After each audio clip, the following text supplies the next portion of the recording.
आइए, आप सभी को मेरा नमस्कार।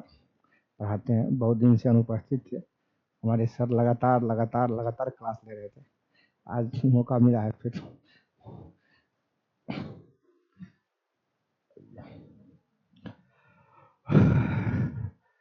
हम आप लोग को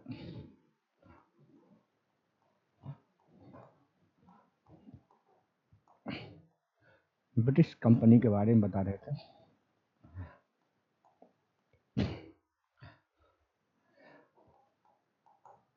थोड़ा पढ़ाने का स्टाइल हमारा थोड़ा सा धीमा है, लेकिन आप लोग को समझ में अच्छा आएगा। आइए, कहा जाता है कि 1599 ईस्वी में एडवेंचर नाम से जाने वाले कुछ व्यापारियों ने पूर्व के साथ व्यापार करने के लिए 1599 ईस्वी में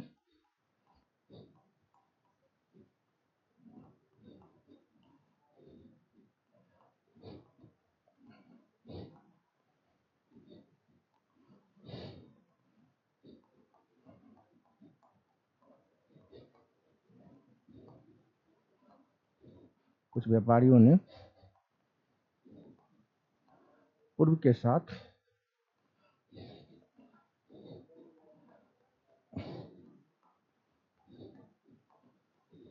व्यापार करने के लिए एक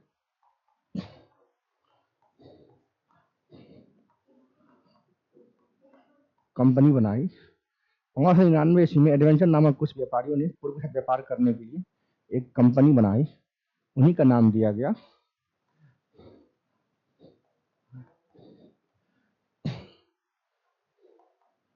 ईस्ट इंडिया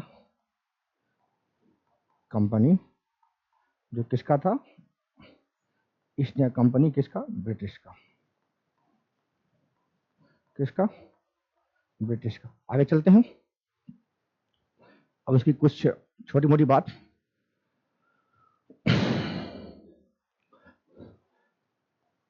1608 ईस्वी में देखिए कैसे भारत में कैसे आना होता है उसका, उनके बारे में बताएंगे हम। 1608 ईस्वी में ब्रिटेन के सम्राट जेम्स प्रथम ने 1608 में ब्रिटेन के सम्राट जेम्स प्रथम, कौन होता है ये होता है आपका ब्रिटेन के सम्राट। मेरे बातों को ध्यान रखिएगा। 1608 ईस्वी में जेम्स प्रथम कौन होता है? ब्रिटेन के सम्राट। उन्होंने व्यापारिक कोठी खोलने के उद्देश्यों से उन्होंने क्या? व्यापारिक कोठी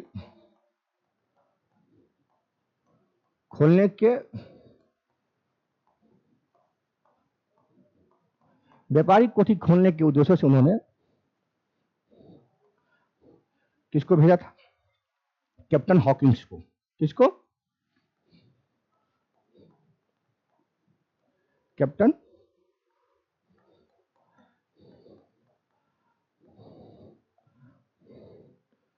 हॉकिंस को भेजा था। 1608 ईस्वी में जेम्स प्रथम ने ब्रिटेन के सम्राट को व्यापारिक कोठी खोलने के उद्देश्य से कैप्टन हॉकिंस को 1608 ईस्वी में किसके दरबार में भेजा था? जहांगीर के दरबार में। किसके दरबार में? तो जहांगीर के दरबार में। देखिए, मुगल बादशाह कौन?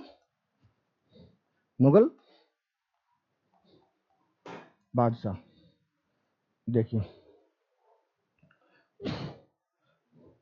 1608 ईस्वी में जेम्स प्रथम ने ब्रिटेन के सम्राट, जेम्स प्रथम कौन था? ब्रिटेन के सम्राट था। उन्होंने व्यापारिक कोठी खोलने के उद्देश्य से भारत में कैप्टन हॉकिंस को जहांगीर के दरबार में भेजा था। और आगे हम पढ़ते हैं तो 1609 ईस्वी में हुआ क्या कि 1609 ईस्वी में कैप्टन हॉकिंस ने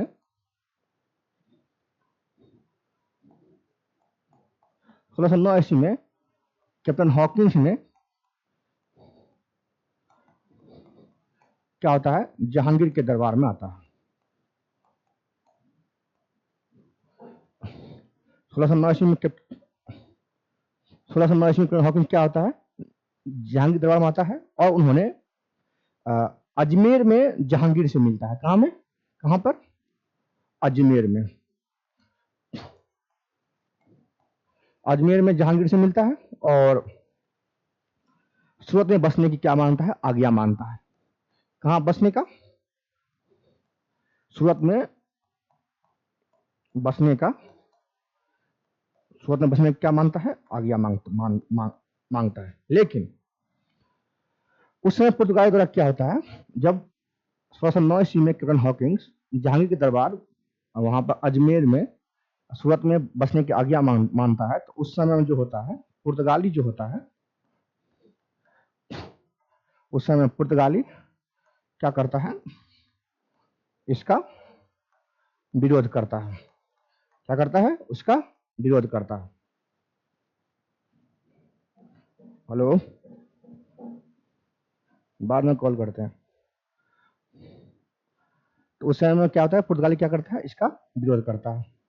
तो विरोध करता है, इस कारण से क्या होता है? जहांगीर जो है कैप्टन हॉकिंस को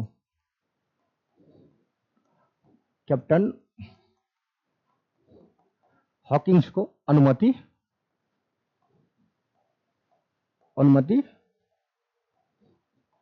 नहीं देता है। देखिए लाजवाब पढ़ा रहे हैं आप लोग को, देखिए कितना छांट छांट के लेकर आ रहे हैं हम। 6 से लेकर 12th एनसीईआरटी से छांट छांट के हम दोनों साथ बार बार आप लोग मेहनत करें कि आप लोग को कुछ भी न छूटे। 1609 ईस्वी में कैप्टन हॉकिंस जहांगीर दरबार में आता है और अजमेर में उनसे मिलता है और सूरत में बसने क्या मांगता? आज्ञा मांगता है। उस समय पुर्तगाली क्या करता है? उसका विरोध करता है और कैप्टन हॉकिंस को उस समय क्या मिलता है? उसका अनुमति नहीं मिलता है। आगे बढ़ते हैं, तो अनुमति कब मिलता है? आइए, तो 1611 ईस्वी में जहांगीर के दरबार में फिर आता है कौन? Sir Thomas Roe. कौन आता है? जहांगीर के अंग्रेज जो होता है कैप्टन मिल्टन के द्वारा कौन आता? देखिए इसका 1611 में, देखिए जहांगीर कब खुश होता है इसके बारे में देखिए। 1611 ईस्वी में जहांगीर को खुश करता है कौन? Captain Milton. थोड़ा हिंदी थोड़ा सी होगा, लेकिन आप लोग मेरे बातों को समझ लीजिए। 1611 ईस्वी में जहांगीर को खुश करता है कौन? Captain Milton. कैसे? देखिए उन्होंने क्या करता है, स्वालब्बी में पुर्तगाली के जहाजी बेड़ों को क्या करता है? पराजित करता है। कहां पर? स्वालल्ली में पुर्तगाली के जहाजी बेड़े को क्या करता है?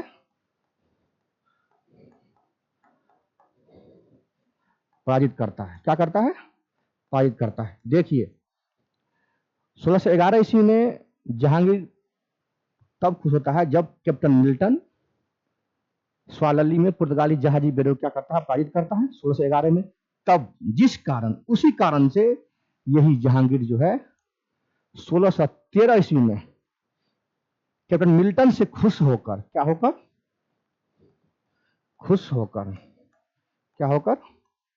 कैप्टन मिल्टन से खुश होकर उन्होंने क्या करता है? सूरत में अस्थायी कारखाना स्थापित करने की क्या दे देती है? 1613 ईस्वी में कैप्टन मिल्टन से खुश होकर, क्योंकि उन्होंने स्वालल्ली में पुर्तगाली जहाजी बेड़े को क्या करता है? पराजित करता है। उससे खुश होकर जो है जहांगीर क्या करता है? सूरत में अस्थायी कोठी स्थापित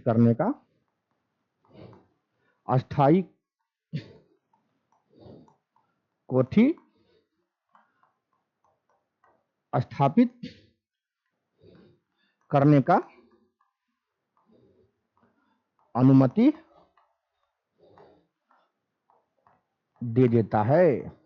कब? जब 1611 ईस्वी में जहांगीर देखता है कैप्टन मिल्टन जो अंग्रेजी सेनानायक होता है, उन्होंने स्वालल्ली में पुर्तगाली की जहाजी बेड़ों को जब पराजित करता है, तो उसी से खुश होकर 1613 ईस्वी में सूरत में जो है जहांगीर अस्थायी कोठी स्थापित करने में क्या करता है? अंग्रेजों को अनुमति दे देता है। और 1615 में उसी के बाद 1615 में जहांगीर के दरबार में फिर आता है कौन? सर थॉमस रो, जो बाकी की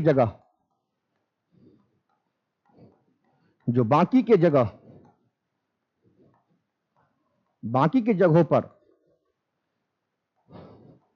कोठी स्थापित करने में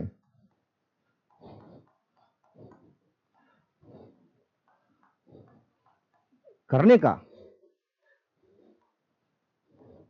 अनुमति प्राप्त कर लेता है। देखिए, जब 1611 ईस्वी में कैप्टन मिल्टन जिस तरीके से पुर्तगाली जहाजी बेड़े को पारित करता है, तो इसी से खुश होकर 1613 ईस्वी में जहांगीर जो होता है सूरत में अस्थायी कोठी की अनुमति देता है। लेकिन फिर 1615 ईस्वी में अन्य सारे भारतीय जगह पर जहां पर मुगल शासक था, वहां पर अपना कोठी स्थापित करने के लिए फिर आता है सर थॉमस रो को भेजता है, और वो बाकी जगहों पर क्या होता है, कोठी स्थापित करने में क्या होता है, अनुमति प्राप्त कर लेता है। इसके बाद जब वो आता है तो उन्होंने आगरा, अहमदाबाद, जब ये आता है तो वो आगरा, अहमदाबाद में अपनी व्यापारिक कोठी क्या करता है, स्थापित करता है। और जब आगे पढ़ेंगे हम तो वही अंग्रेज 1639 ईस्वी में मद्रास में जमीन को पट्टे पर लेकर, वही अंग्रेज 1639 में मद्रास में जमीन को पट्टे पर लेकर, वही अंग्रेज 1639 में मद्रास में जमीन को पट्टे पर लेकर वह कारखानों क्या करता है, स्थापना करता है। पट्टे पर क्या करता है, वहां पर भी उन्होंने क्या करता है, कारखाना का स्थापना करता है। क्या करता है, कारखाना का स्थापना करता है। जब आगे पढ़ेंगे हम तो इसके साथ किलेबंदी भी की गई, जो 1939 में जो मद्रास की जमीन जो पट्टे पर लेकर उस कारखानों का स्थापना करता है, वहीं पर अंग्रेज क्या करता है, आगे किलेबंदी भी करती है। क्या करता है, उस पर किलेबंदी भी करता है, और किलेबंदी करता है और इसे फोर्ट सेंट जॉर्ज का नाम देता है। उसे इसी को नाम दिया जाता है क्या, फोर्ट सेंट जॉर्ज। उन्हीं का नाम क्या दिया जाता है, फोर्ट सेंट जॉर्ज दिया था। उन्हीं का नाम क्या दिया जाता है, फोर्ट सेंट जॉर्ज दिया जाता है। धीरे धीरे अंग्रेज मुगल राजनीति में हस्तक्षेप करना क्या करता है, आरंभ कर देता है। जब 1639 में मद्रास की जमीन जब पट्टे पर लेता है तो वहां पर कारखाने का स्थापना करता है और उनका किलेबंदी भी करता है। उन्हीं का नाम देता है क्या, फोर्ट सेंट जॉर्ज। और आगे धीरे धीरे वही अंग्रेज जो होता क्या होता है, मुगल राजनीति में भी हस्तक्षेप करना आरंभ कर देता है। और 1686 ईस्वी में हुगली को भी क्या करता है, लूट लेता है। वही आगे जब पढ़ेंगे हम तो 1686 ईस्वी में भी क्या होता है, वह हुगली का लूट भी आरंभ करता है। आगे चलते हैं, आइए। आप तो नाम सुने होंगे कासिम बाजार की फैक्ट्री। जो कासिम बाजार है, उस फैक्ट्री के जो प्रमुख थे वो जॉब चार्नक ने अंग्रेजी के व्यापार केंद्र के लिए हुगली के स्थान पर सुतनौती यानी कलकत्ता का क्या किया, नाम चुना। कासिम बाजार की जो प्रमुख फैक्ट्री थी, जो कासिम बाजार की जो फैक्ट्री के जो प्रमुख जो थे, जो वो जॉब चार्नक थे। कासिम बाजार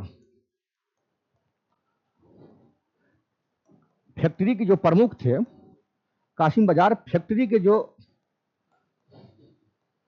प्रमुख थे वह कौन थे, जॉब चार्नक। उन्होंने सुतनौती और सुतानौती, उन दोनों को उन्होंने क्या किया, कलकत्ता स्थल क्या किया, कलकत्ता स्थल को क्या किया उन्होंने, को चुना। कलकत्ता क्या किया, कलकत्ता स्थल को क्या किया उन्होंने, चुना। कासिम बाजार के फैक्ट्री के जो प्रमुख थे जॉब चार्नक, उन्होंने सुतनौती को उन्होंने कलकत्ता स्थल को चुना, वहां पर उन्होंने। आगे चलते हैं, आगे पढ़ेंगे हम कि कोची को 1814 में ब्रिटिश उपनिवेश के तहत शामिल किया गया। ब्रिटिश उपनिवेश के तहत 1814 में कोची को शामिल किया गया। किसको? कोची को शामिल किया गया 1814 में। आगे चलिए, जब हम आगे पढ़ेंगे ब्रिटिश के बारे में तो 539 ईस्वी में, 599 ईस्वी में देख लीजिए हम 1600 में उन्होंने महारानी के उन्होंने 1600 ईस्वी में उन्होंने महारानी एलिजाबेथ से उन्होंने महारानी एलिजाबेथ से उन्होंने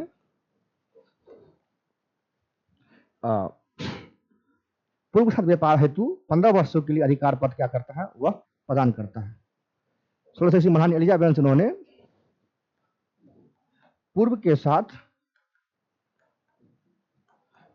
साथ व्यापार करने के लिए उन्होंने पूर्व के साथ व्यापार करने के लिए उन्होंने क्या करता है, 15 वर्षों के लिए अधिकार पद प्राप्त करता है। 15 वर्षों के लिए क्या करता है?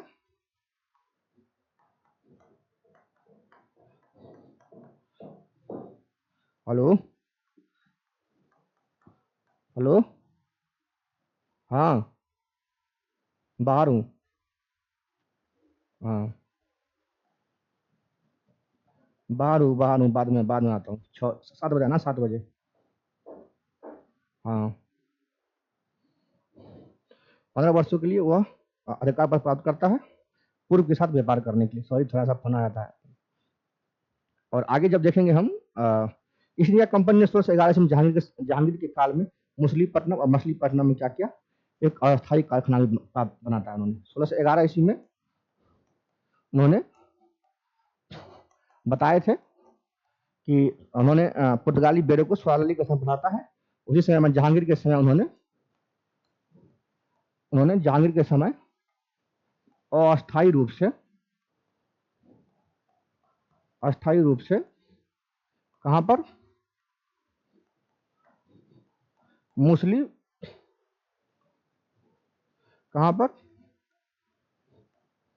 मछलीपट्टनम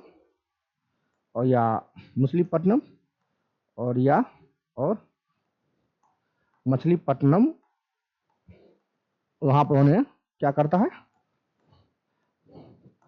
अस्थायी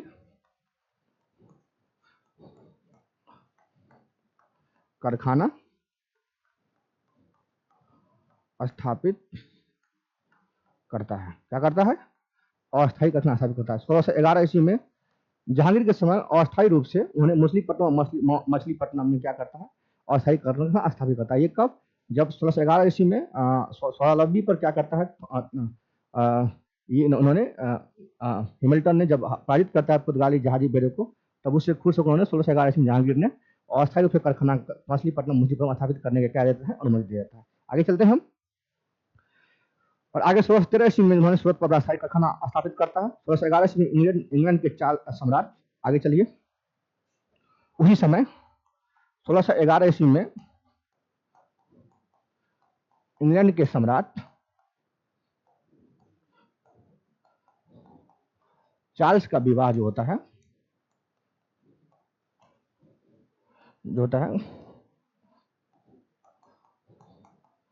पुर्तगाली राजकुमारी के साथ होता है। और उसी में उसे दहेज में जो है क्या मिलता है, मुंबई मिलता है। 1611 ईस्वी में इंग्लैंड सम्राट इंग्लैंड सम्राट कौन, चार्ल्स द्वितीय का विवाह पुर्तगाली राजकुमारी के साथ होता है। और उसके मुंबई क्या होता है, उसको दहेज मिलता है। पुर्तगाली राजकुमारी का नाम क्या होता है, कैथरीन नाम रहता है। क्या नाम रहता है? कैथरीन। आइए आगे, तो हम आगे चलेंगे। जिसे उन्होंने 1668 ईस्वी में आगे जब उसी को उन्होंने आगे 1668 ईस्वी में 10 पाउंड की 10 पाउंड की वार्षिक किराए पर 10 पाउंड की वार्षिक किराए पर उन्होंने क्या करता है, ईस्ट इंडिया कंपनी को दे देता है। कौन? तो जेम्स सेकेंड, जिसको उपहार में मिलता है किससे? पुर्तगाली से। उपहार में पुर्तगाली से क्या मिलता है? मुंबई मिलता है उसको। ठीक, आगे चलते हैं। जब हम आगे पढ़ेंगे तो पढ़ेंगे कि मुंबई के अंग्रेज जनरल जॉन चार्ल्स ने 1668 ईस्वी में बम्बई और पश्चिमी समुद्र तट के मुगल बादशाह का घेरा डाला तथा मक्का जाने वाले हज यात्री को बंदी बनाया। तभी औरंग देखिए 1668 ईस्वी में, उसी समय 1668 ईस्वी में उस समय का जो अंग्रेज गवर्नर थे वो थे कौन? Sir John Charles. कौन थे? सर जॉन चार्ल्स थे। उन्होंने 1668 ईस्वी में सर जॉन चार्ल्स ने क्या किया, जो कुछ हज यात्री थे, सर जॉन चार्ल्स ने क्या किया 1668 ईस्वी में, उन्होंने पश्चिमी समुद्री तट पर उन्होंने कुछ मक्का जाने वाले हज यात्रियों को क्या किया, उन्होंने ये सर जॉन चार्ल्स 1668 में क्या किया, पश्चिमी समुद्री तट पर उन्होंने क्या किया, कहां पर? पश्चिमी समुद्री तट पर उन्होंने क्या किया, मक्का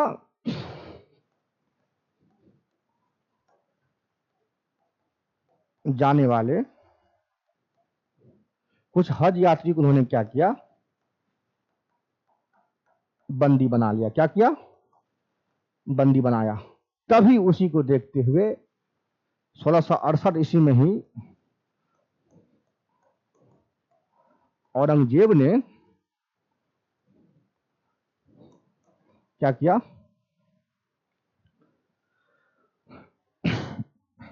तभी ने औरंगजेब ने क्या किया, उसे भारत निष्कासित करने का आदेश दिया। 1668 ईस्वी में जब सर जॉन चार्ल्स ने पश्चिमी समुद्र तट पर कुछ मक्का जाने वाले हज यात्री को उन्होंने क्या किया, बंदी बनाया, तो 1668 में 1668 में औरंगजेब ने ही क्या किया, उस रण चलो क्या किया है, भारत से निष्कासित करने का आदेश दिया। तो उसी निष्कासित को बचाने के लिए आगे जो ब्रिटिश कंपनी है उन्होंने 1799 उन्होंने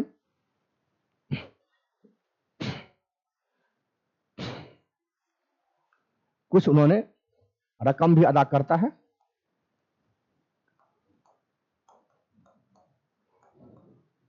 कुछ रकम भी अदा करना पड़ता है। किसको? मुगल बादशाह को। किसको? चलिए आगे। जब हम आगे पढ़ेंगे तो अंग्रेज ने पांडिचेरी पर 1793 में कब्जा किया। अंग्रेज ने 1700 कितना ईस्वी में? 93 ईस्वी में उन्होंने क्या किया, पांडिचेरी पर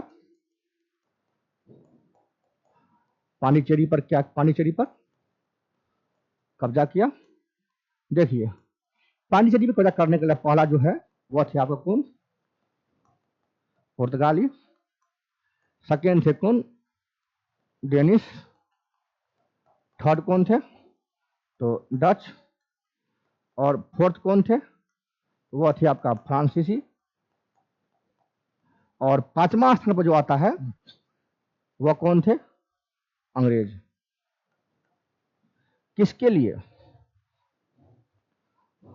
पुर्तगाली पर कब्जा करने, पुर्तगाली पर कब्जा करने के लिए, पुर्तगाली पर कब्जा करने के सही अनुदेश है। पहले पुर्तगाली, तब डेनिश, तब डच, तब फ्रांसीसी, तब अंग्रेज। वही अंग्रेज कितने ईस्वी में किया था? 1793 ईस्वी में किया था। आगे चलते हैं।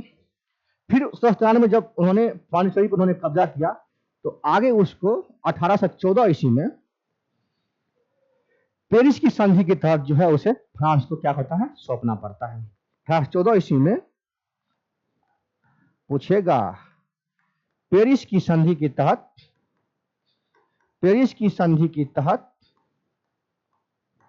1814 ईस्वी में उसे पेरिस के संधि के तहत अंग्रेज जब 1793 ईस्वी में पांडिचेरी पर करता है, 1814 ईस्वी में पेरिस संधि के तहत उसे क्या करता है? फिर फ्रांस को देना पड़ता है। 1814 में पेरिस की संधि के तहत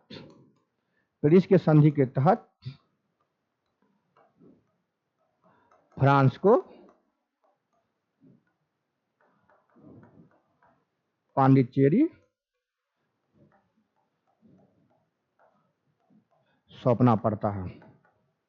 ठीक, आ गई। फिर क्या होता है? कलकत्ता किसने बनाया? जॉब चार्नाक ने। किसने? जॉब चार्नाक ने ही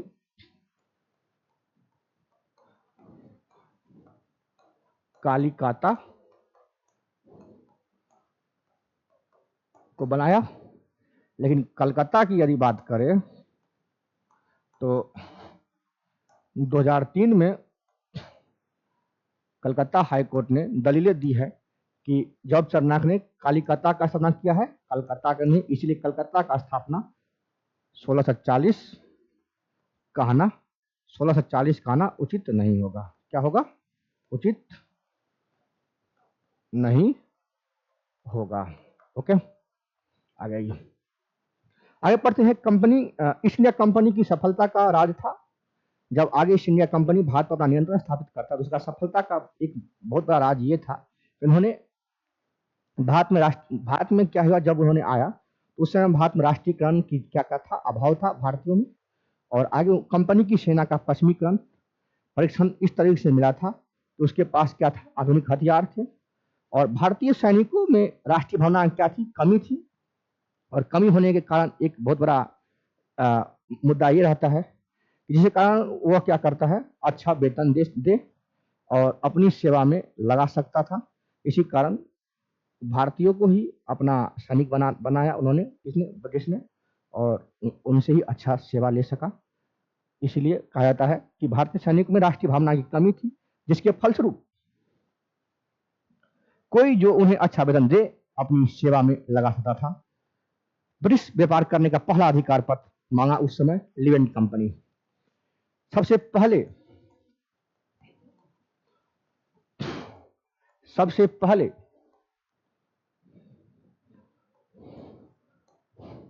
जो था 1793 ईस्वी, सॉरी, जो पहले था वह 1593 ईस्वी में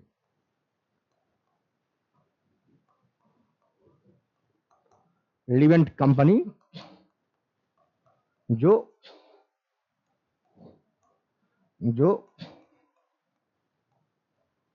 ब्रिटेन का ही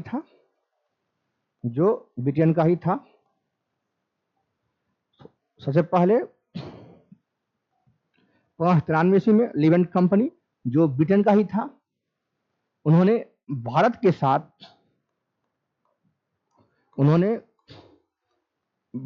साथ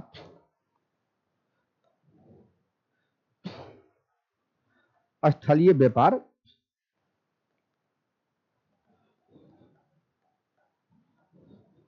यही किया था ईस्ट इंडिया कंपनी से पहले। आगे चलते हैं। आगे हम ये पढ़ेंगे कि कैप्टन विलियम हॉकिंस मुगल दरबार में बता दिए। ईस्ट इंडिया कंपनी के प्रारंभिक दौर में वेस्टर्न प्रेसिडेंसी तो कहा जाता था सूरत। देखो, जब 1613 ईस्वी में अस्थायी रूप से जब सूरत में जब जब सूरत में कंपनी की स्थापना हुई, यानी कि पहली फैक्ट्री की स्थापना हुई, यानी कि पहली फैक्ट्री की स्थापना हुई, तो सूरत का उन्होंने पालन पोषण इस तरीके से कंपनी का हुआ कि सूरत को ही क्या कहा गया, सूरत को क्या कहा गया, ईस्ट इंडिया कंपनी के प्रारंभिक दौर का क्या, वेस्टर्न प्रेसिडेंसी। सूरत को ही कहा गया ईस्ट इंडिया कंपनी की प्रारंभिक दौर का क्या, वेस्टर्न प्रेसिडेंसी। क्या कहा गया, ईस्ट इंडिया कंपनी के प्रारंभिक दौर का वेस्टर्न प्रेसिडेंसी कहा गया इसको। किसको, सूरत को।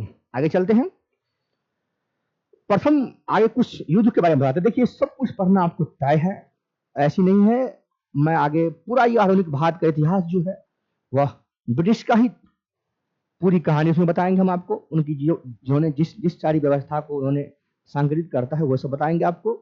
लेकिन जो हमने पढ़ रहा था, हमारा जो टॉपिक था वह था यूरोपीय कंपनी के आगमन में जो था ब्रिटिश कंपनी का आगमन, जो मैं अभी बता रहा हूं।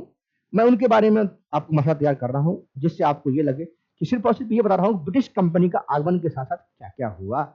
आगे बताएंगे जब, तो उनके बारे में और विस्तार से बताएंगे। तो आते हैं कुछ युद्ध के बारे में बताते हैं। आइए, तो पहला हम बताते हैं क्या, प्रथम कर्नाटक युद्ध। प्रथम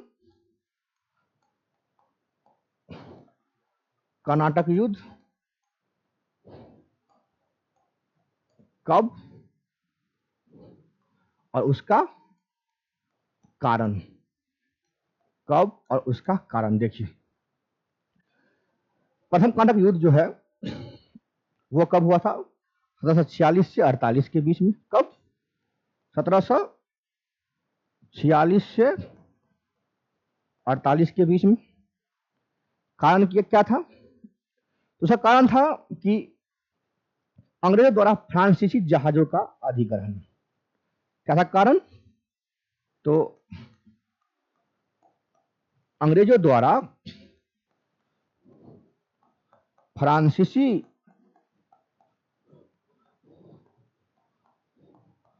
जहाजों का क्या, अधिग्रहण। आइए, जब प्रथम कर्नाटक युद्ध हुआ उसका कारण क्या था, अंग्रेजों द्वारा फ्रांसीसी जहाजों का अधिग्रहण।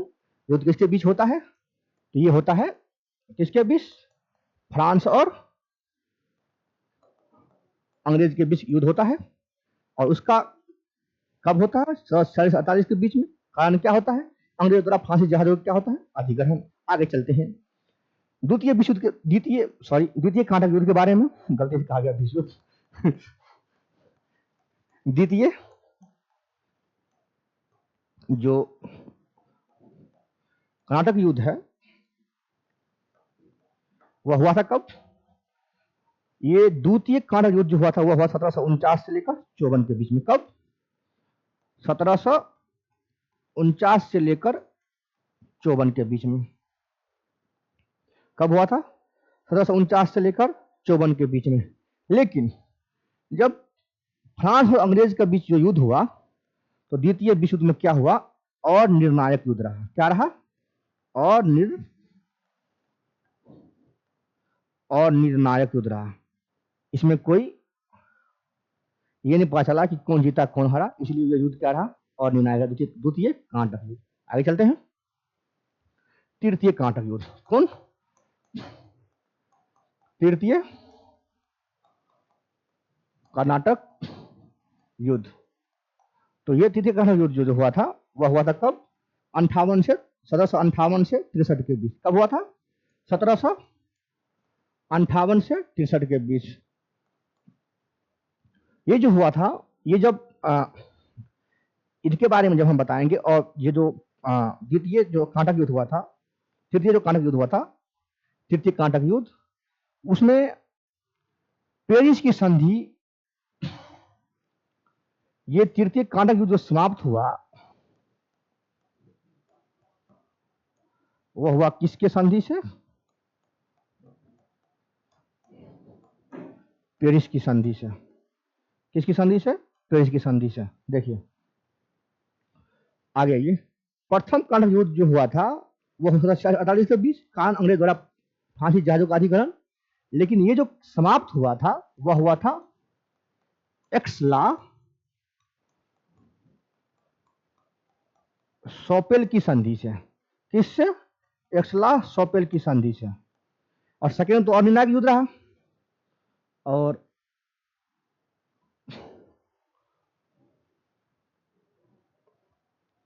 जो तृतीय कांटक युद्ध हुआ था वह हुआ था 1758 से 63 के बीच, समाप्त हुआ किसके साथ? पेरिस की संधि के तहत। अब आइए, अब जब हम आगे पढ़ेंगे क्या, मैसूर की युद्ध, तो ये मैसूर की युद्ध जो हुआ था, कौन? प्रथम मैसूर की युद्ध। कौन? फर्स्ट मैसूर की युद्ध। इसमें ब्रिटिश से क्या हुई थी? हार हुई थी। किसकी हार हुई थी इसमें? बस इतना सा ही है, ब्रिटिश की हार हुई थी। क्या हुई थी? ब्रिटिश की हार हुई थी। आ गया ये। और कहा जाता है कि जहां यूरोपवासी को सर्वोत्तम सोरा और अफीम प्राप्त होता था वह होता था क्या? बिहार। जहां यूरोपवासी को कहा जाता है कि जहां यूरोपवासी को उत्कृष्ट सर्वोत्तम प्रकार का सोरा और अफीम प्राप्त होता था, अफीम प्राप्त होता था, प्राप्त होता था, वह क्या था? बिहार। तो याद रखिएगा, वह क्या था? बिहार। याद रखिएगा। आगे चलते हैं।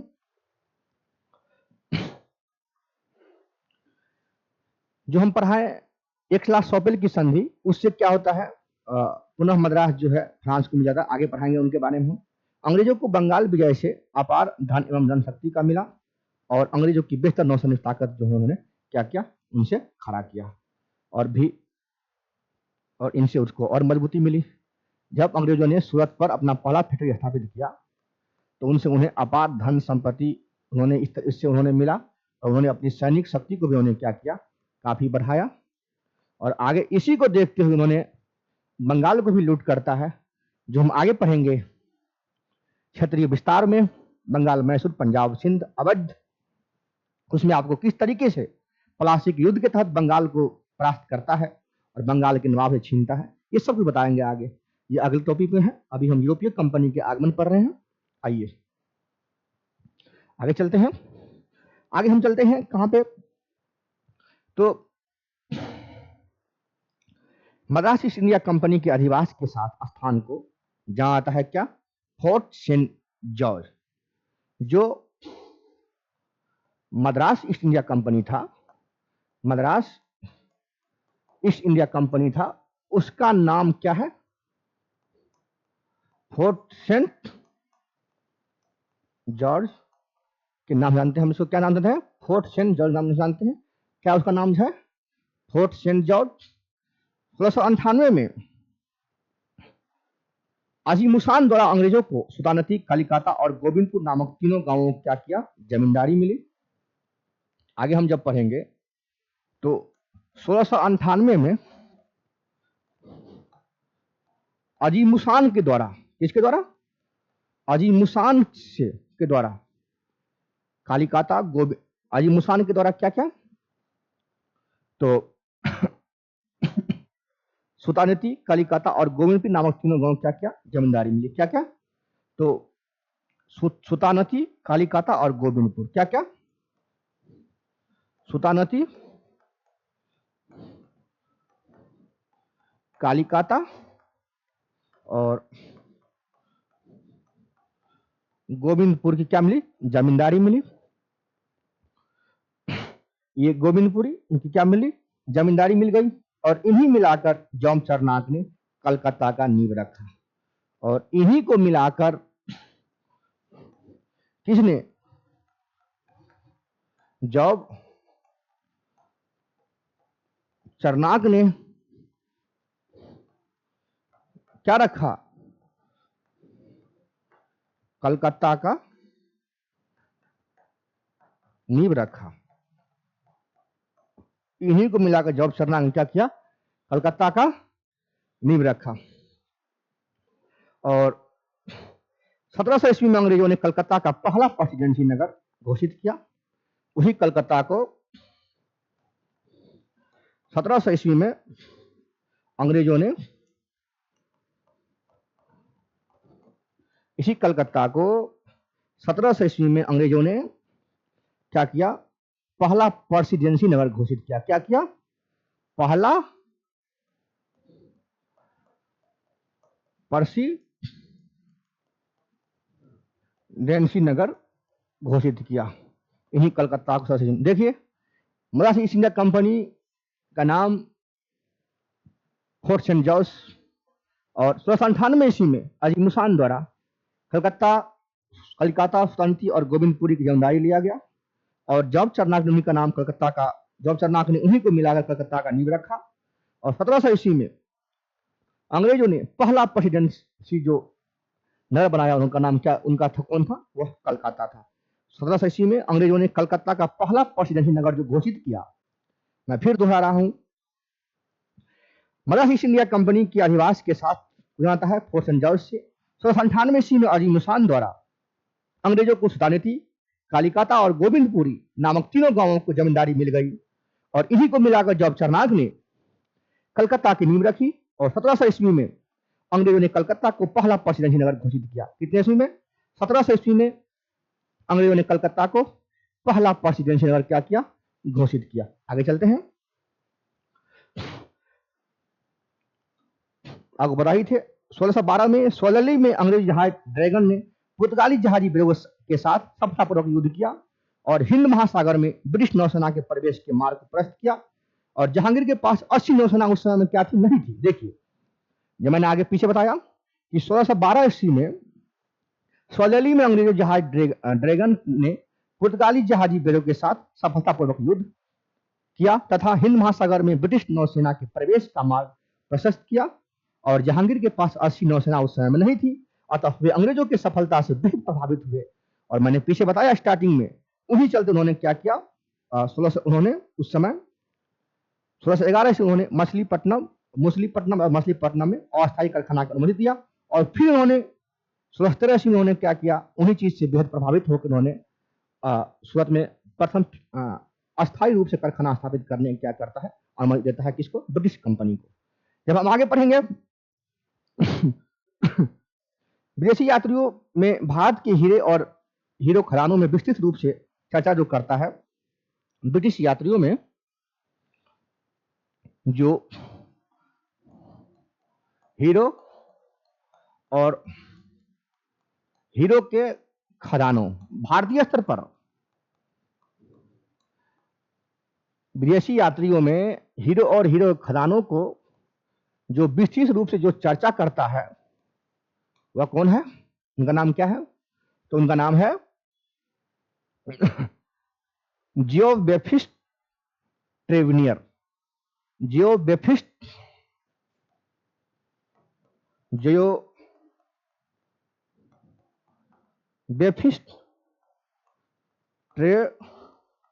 ट्रेवेनियर कौन थे? जियो बेफिस्ट ट्रेवेनियर, जिन्होंने भारतीय स्तर पर हीरो और हीरो खदानों के चर्चा को उन्होंने बताया, जिसका नाम क्या था? जियो बेफिस्टो ट्रेवेनियर। वह रहने वाला था क्या? वह फ्रांसीसी खोजकर्ता और व्यापारी था। वह कौन था? वह था आपका फ्रांसीसी खोजकर्ता और व्यापारी। कौन था? फ्रांसीसी खोजकर्ता और व्यापारी। आगे चलते कुछ पॉइंट ऐसा था तो बताना जरूरी था तो बता दिए। आगे हम चलते हैं कि 18वीं शताब्दी के मध्य इंग्लिश ईस्ट इंडिया कंपनी के द्वारा बंगाल की निर्यातित प्रमुख जो अन्न पदार्थ क्या थे वह थे 18वीं सदी में ब्रिटिश 18वीं सदी के मध्य ब्रिटिश ईस्ट इंडिया कंपनी द्वारा बंगाल से निर्यातित जो प्रमुख वस्तुएं थे 18वीं सदी में जो ब्रिटिश द्वारा जो निर्यातित वस्तुएं थे वह थे रेशम। बंगाल से जो निर्यातित वस्तुएं थे वह थे आपको कौन, कपास, रेशम, सोरा और अफीम। वह कौन थे, रेशम, कपास और सोरा और अफीम। 18वीं सदी में बंगाल से जो निर्यात करते थे वस्तु ब्रिटिश कंपनी वह कौन थे, रेशम, कपास, सोरा और अफीम। ये आपको आएगा ऑप्शन में, ये आप बढ़िया से मार्क करिएगा एग्जाम में। और 1622 ईस्वी में अंग्रेजों ने फारसी फौज की मदद से हारमूर पर भी कब्जा कर लिया। वही अंग्रेज 1622 ईस्वी में फारसी सैनिक की मदद से किस पर, हारमुज पर भी कब्जा कर लिया। आगे चलते हैं। जो निर्यातित वस्तुएं थे उनमें जो नील था वह उन्होंने गुजरात से, नील गुजरात से। जो सेकंड है वह कपड़ा, कोरोमंडल, कपड़ा वह कोरोमंडल से निर्यात करता था कौन, ब्रिटिश। और जो तीसरा है वह क्या है, कच्चा रेशम, कच्चा रेशम वह बालासोर, कहां से, उड़ीसा से, उड़ीसा में है बालासोर। और जो था वह था साल्ट पीटर, बिहार से करता था। क्या, salt Peter British company Bihar से निर्यात कर रहा था। कहां से, बिहार से निर्यात कर रहा था, ये उसका नाम है। आगे चलते हैं हम। अंग्रेजी व्यापारी की बात करें तो इन्होंने मछलीपट्टनम के बाद फोर्ट सेंट जॉर्ज को व्यापार का मुख्य केंद्र बनाया। उन्होंने गुजरात से लेकर हुगली तक तथा मछलीपट्टनम से लेकर सिंगरौली तक व्यापारिक वर्चस्व को क्या क्या उन्होंने बनाए रखा। देखिए आगे देखिए, यदि हम ब्रिटिश कंपनी की बात करें, उन्होंने मछलीपट्टनम के बाद उन्होंने मछली पट्टनम के बाद किसे, फोर्ट सेंट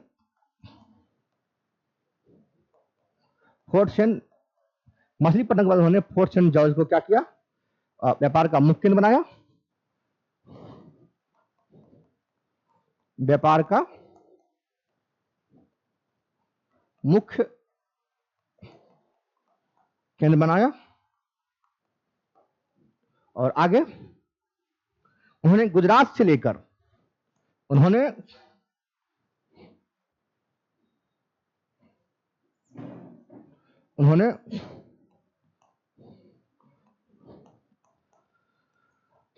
गुजरात से लेकर कहां तक, हुगली तक, गुजरात से लेकर हुगली तक तथा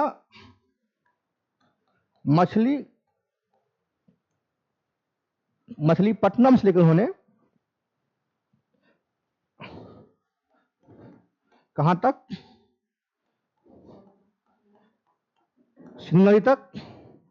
और आगे जो देखेंगे हम, उन्होंने क्या किया, व्यापारिक वर्चस्व बनाए रखा। गुजरात से लेकर हुगली तक, मछलीपट्टनम से लेकर सिंगरौली तक उन्होंने क्या किया, व्यापारिक वर्चस्व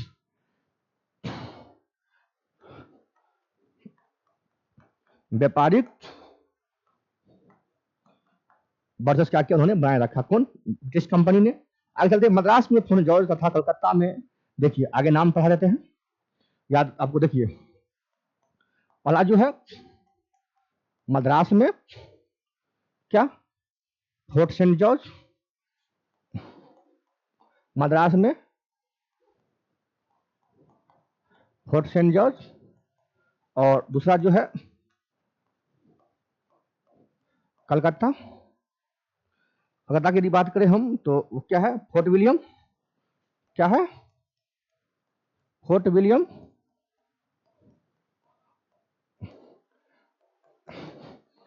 कलकत्ता क्या है, फोर्ट विलियम। और ब्रिटिश आबादी के रूप में क्या आता है, ये जो है दोनों वह ब्रिटिश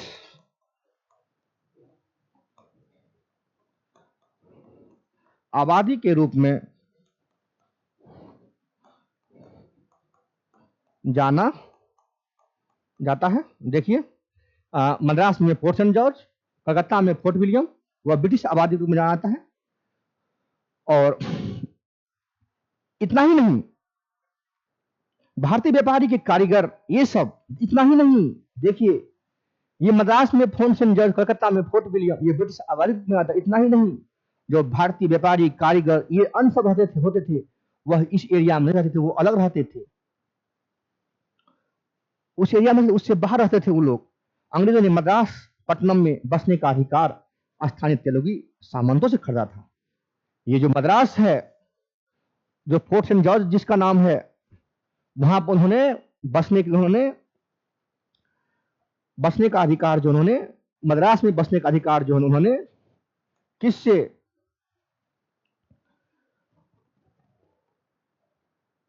तेलुगी सामंतों से खरीदा था। किससे, तेलुगी सामंतों से खरीदा था उन्होंने। तेलुगु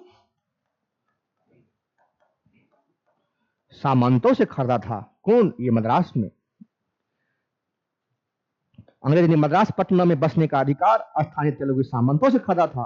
फ्रांसीसी के कारण अंग्रेज को क्या करता है, फ्रांसीसी का अंग्रेज को यहाँ पर क्या करना पड़ता है, किलेबंदी भी करना पड़ता है। क्या करना पड़ता है, किलेबंदी भी करना पड़ता है। और इतना ही नहीं, और ब्रिटिश कालीन बंबई शहर जो होता है वह 7 टापुओं को मिलाकर बना था। जो इतना ही नहीं, जो ब्रिटिश कालीन जो मुंबई शहर था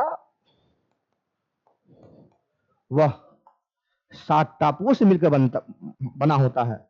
जो ब्रिटिश कालीन जो मुंबई शहर था, 7 टापुओं से मिलकर बना था। यह औपनिवेशिक भारत की वाणिज्यिक राजधानी थी। आगे पढ़ते हैं। जो मुंबई शहर था, जो ब्रिटिश कालीन जो मुंबई शहर था, वह 7 टापुओं से बना था।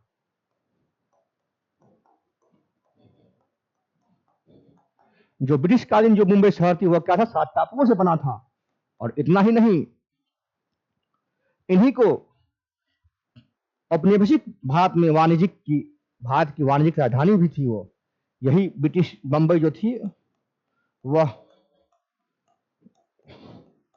औपनिवेशिक शासन काल में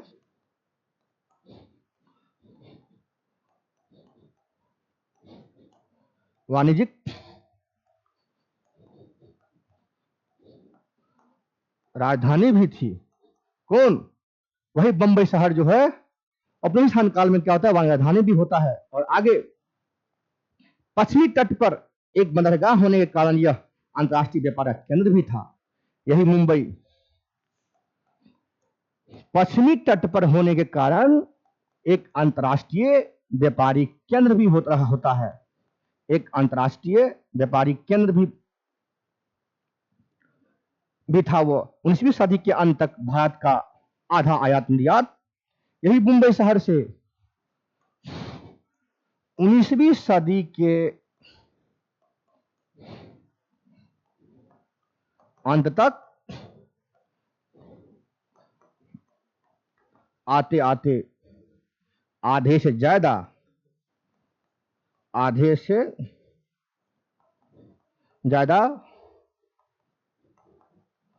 आयात निर्यात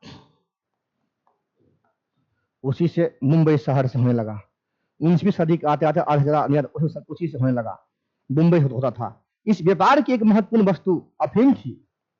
इस मुंबई व्यापार की एक महत्वपूर्ण वस्तु क्या थी, ये मुंबई व्यापार की एक महत्वपूर्ण वस्तु जो थी वह क्या थी, अफीम थी। क्या थी, अफीम थी। देखिए, ब्रिटिशकालीन बंबई शहर 7 टापुओं को मिलाकर बना था। यह औपनिवेशिक भारत की वाणिज्यिक राजधानी थी। पश्चिमी तट पर एक प्रमुख बंदरगाह होने के कारण यह अंतर्राष्ट्रीय व्यापार का केंद्र था। 19वीं सदी के अंत तक भारत का आधा आयात निर्यात मुंबई से ही होता था। इस व्यापार की एक महत्वपूर्ण वस्तु अफीम थी। ईस्ट इंडिया कंपनी यहाँ से चीन को अफीम और का निर्यात करता था। ईस्ट इंडिया कंपनी ही बंबई से क्या करता था, चीन को अफीम का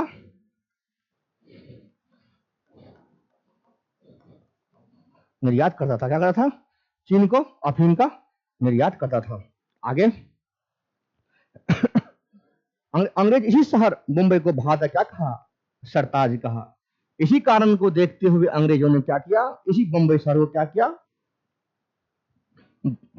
इसी सब चीज को देखते हुए ब्रिटिश ने इस बंबई शहर को क्या किया, ब्रिटिश का क्या कहा, सरताज कहा। क्या कहा, इसी सब चीज को देखते हुए ब्रिटिश ने क्या किया, मुंबई को क्या कहा, सरताज कहा। क्या कहा, सरताज।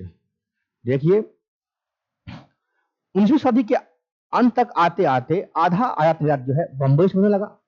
उस व्यापार की एक महत्वपूर्ण वस्तु अफीम थी।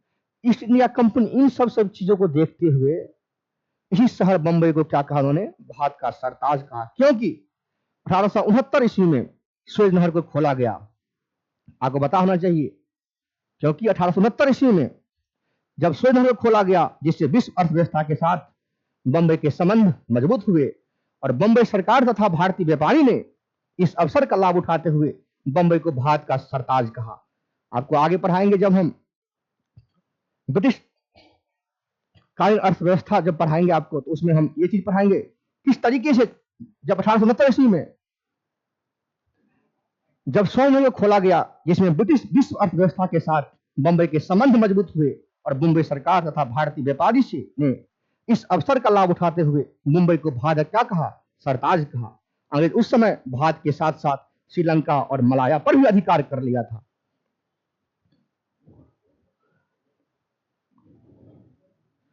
उन्हीं के साथ साथ उन्होंने, अंग्रेज ने क्या किया, भारत के साथ साथ उन्होंने श्रीलंका और मलाया पर भी अधिकार कर लिया पहले। जब हम आगे पढ़ेंगे, देखिए क्या था उसका कहानी। ब्रिटिशकालीन बंबई शहर जो था वह 7 टापुओं क्या था, मिलाकर बनाया गया था। यह औपनिवेशिक भारत की वाणिज्य राजधानी थी। पश्चिमी तट पर एक प्रमुख बंदरगाह होने के कारण यह अंतर्राष्ट्रीय व्यापार का केंद्र था। 19वीं सदी के अंत तक भारत का आधा आयात निर्यात बंबई से होता था। इस व्यापार की एक महत्वपूर्ण वस्तु अफीम थी। ईस्ट इंडिया कंपनी यहां से चीन को अफीम का निर्यात करती थी। और आगे अंग्रेज इसी शहर को बंबई का भारत का सरताज कहा, क्योंकि 1869 ईस्वी में जब सुएज नहर को खोला गया, जिसमें विश्व अर्थव्यवस्था के साथ बंबई के संबंध मजबूत हुए और बंबई सरकार तथा भारतीय ईस्ट इंडिया कंपनी ने इस अवसर का लाभ उठाते हुए बंबई को क्या कहा, भारत का सरताज कहा। अंग्रेज इस समय भारत के साथ साथ श्रीलंका और मलाया पर भी अधिकार कर लिया था। अंग्रेज उस समय भारत के साथ साथ, अंग्रेज इस समय भारत के साथ साथ श्रीलंका और मलाया पर भी अधिकार कर लिया था। समझ गए, इस समय में अंग्रेज भारत के साथ साथ श्रीलंका और मलाया पर भी उन्होंने अधिकार कर लिया था। और आगे 1637 ईस्वी में वह उड़ीसा में भी अपना फैक्ट्री खोलता है। आगे 1637 ईस्वी में उन्होंने क्या करता है, उड़ीसा में भी अपना फैक्ट्री खोलता है। और इतना ही नहीं, अंग्रेज 1200 रुपया में उन्होंने कालीकता, गोविंदपुर और क्या कहते हैं सूत नीति उन्होंने खरीदता है। आगे 1717 ईस्वी में मुगल सम्राट द्वारा ब्रिटिश इंडिया कंपनी को दिए गए सही प्रमाण से कंपनी को बिना कर चुकाए बंगाल से अपने सामान को आयात निर्यात का छूट प्राप्त हो जाता है। जब हम आगे पढ़ेंगे, 1717 ईस्वी में जब मुगल सम्राट द्वारा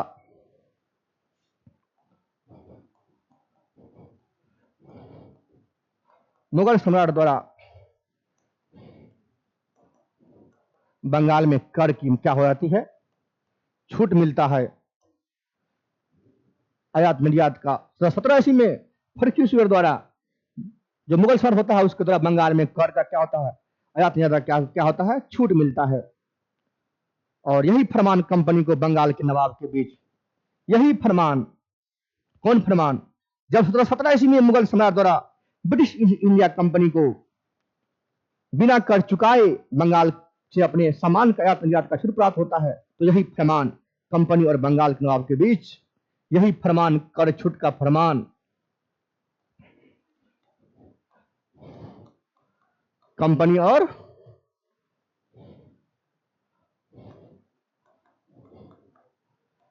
बंगाल के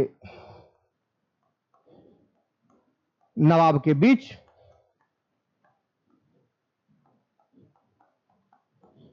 झगड़ों का कारण बनता है। क्या बनता है, झगड़ों का कारण बनता है। यही जब हम आगे पढ़ेंगे, कंपनी के निजी व्यापार को भी कर छूट थी उस समय। यही मुगल फरमान बंगाल में जिस तरह कर छूट मिलता था, वह जो कंपनी का जो निजी व्यापार था, कंपनी का निजी व्यापार को भी, कंपनी का निजी व्यापार को भी कर की छूट मिलती है, कर की छूट मिलती है। जब हम आगे पढ़ेंगे, हालांकि उसे फरमान से सुरक्षा प्राप्त न था। 1780 मुगल सम्राट द्वारा बंगाल को कर की छूट कंपनी को मिलता है, और इसी से कंपनी और बंगाल के नवाब के बीच झगड़ों क्या बनता है, कारण बनता है।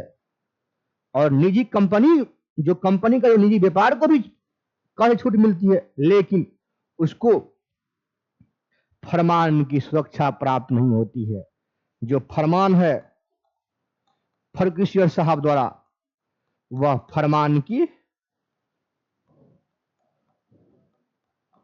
सुरक्षा प्राप्त नहीं होती है। क्या होती है, प्राप्त नहीं होती है। फरमान की सुरक्षा क्या होती है, प्राप्त नहीं होती है। जब हम आगे पढ़ेंगे, बालासोर में कारखाना स्थापित की कंपनी ने। इसके बाद 1680 ईस्वी में मुगल साम्राज्य ने कंपनी पर जजिया कर लगा दिया। बालासोर में जब कंपनी ने, जब बालासोर में कंपनी ने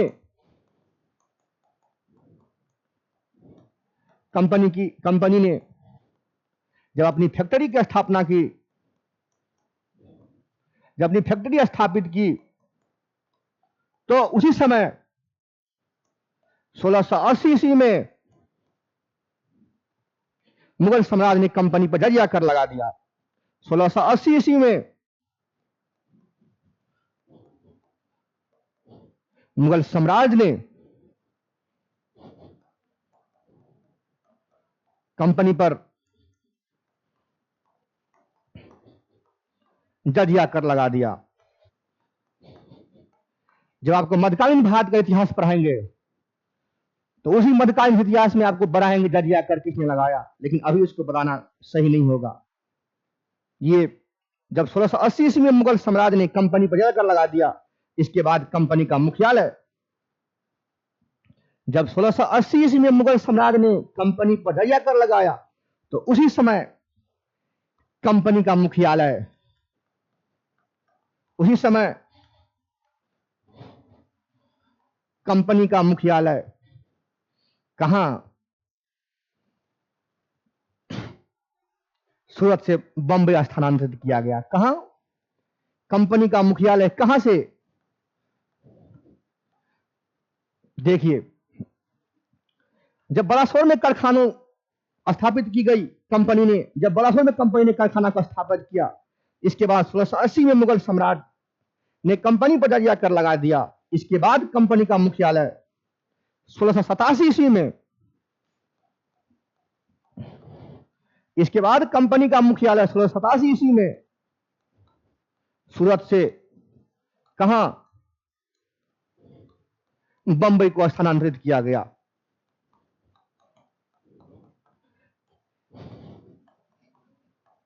ध्यान दीजिएगा, पहला बलासोर में कारखाना स्थापित किया, दूसरा 1680 मुगल सम्राट ने जजिया कर लगाया कंपनी पर, और तीसरा 1687 ईस्वी में सूरत से कंपनी ने अपना मुख्यालय मुंबई को स्थानांतरित करता है, जिनको पीछे बताया मुंबई का पूरा इतिहास आप सुने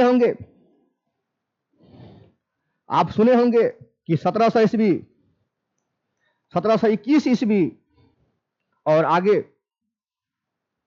1735 में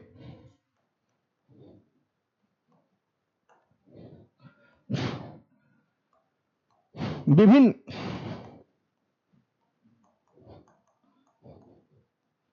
संरक्षणवादी नीति लाया गया। संरक्षणवादी नीति लाया गया, उसका एक महत्वपूर्ण काम उद्देश्य ये था, आप सुने होंगे कि 1721, 1735 में विभिन्न संरक्षणवादी नीति पारित किए गए। इसका कारण था कपड़ा व्यापार का आयात ब्रिटिश बाजार में 83% हो गया था, यानी 83% हो गया था, जिसे ब्रिटिश व्यापारी घबरा गए।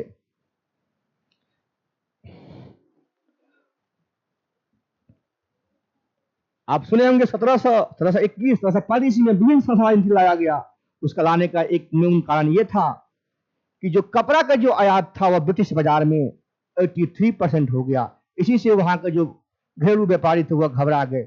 इसी को देखते हुए 1721 में क्या लाया गया, विभिन्न संरक्षणवादी नीति लाया गया। जब हम आगे पढ़ेंगे, उसी समय महारानी एलिजाबेथ ने, उसी समय महारानी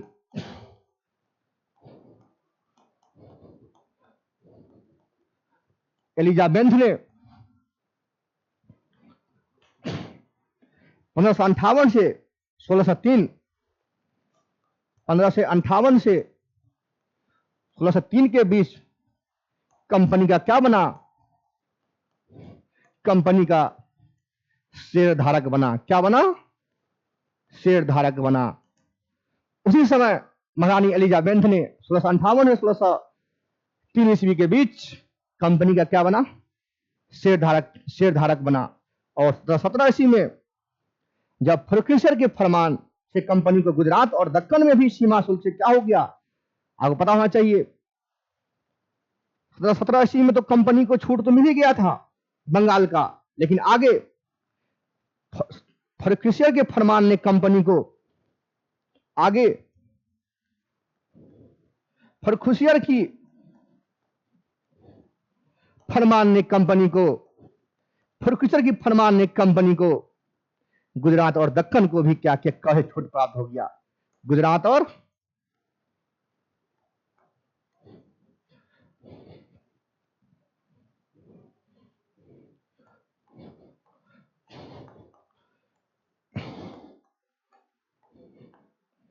यहां पर भी उनको क्या मिल गया, कहे छूट मिल गया। आपको पीछे बताए, उन्हें को तो कहे छूट बंगाल में मिल ही गया। उन्हीं कर को छूट के कारण बंगाल के नवाब और ब्रिटिश कंपनी के बीच तो झगड़ा की कारण बनता ही बनता है, लेकिन वो उन्हीं फरमान से गुजरात और दक्कन में भी क्या होता है, दक्कन में भी क्या होता है, सीमा शुल्क से क्या होता है, छूट प्रदान कर दी जाती है। और ब्रिटिश कंपनी में पहला जो था, उस समय बर्धमान जिले के एक जमींदारी थे शोभा सिंह। देखिए, बर्धमान जिले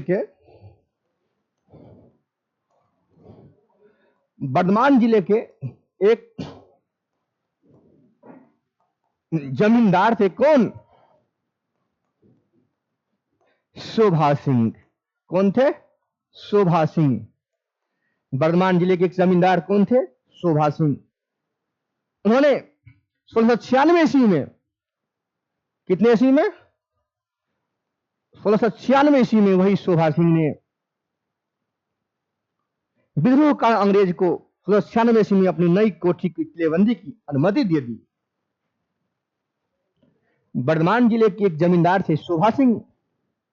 ये शोभा सिंह उन्हीं के विद्रोह के कारण अंग्रेजों को 1696 ईस्वी में अपनी नई कोठी की किलेबंदी की क्या मिल गई?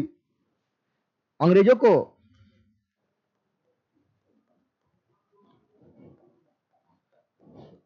अपनी नई कोठी, अंग्रेजों को अपनी नई कोठी की किलेबंदी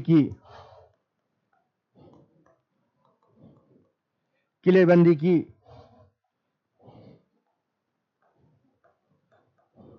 अनुमति मिल गई। किससे? मुगल सम्राट से, कि आप अपने कंपनी को क्या कर सकते हैं? किलेबंदी कर सकते हैं। आगे देखिए, अंग्रेज कलकत्ता में निर्मित दुर्ग का नाम क्या था? फोर्ट विलियम, जो बताया आपको हम।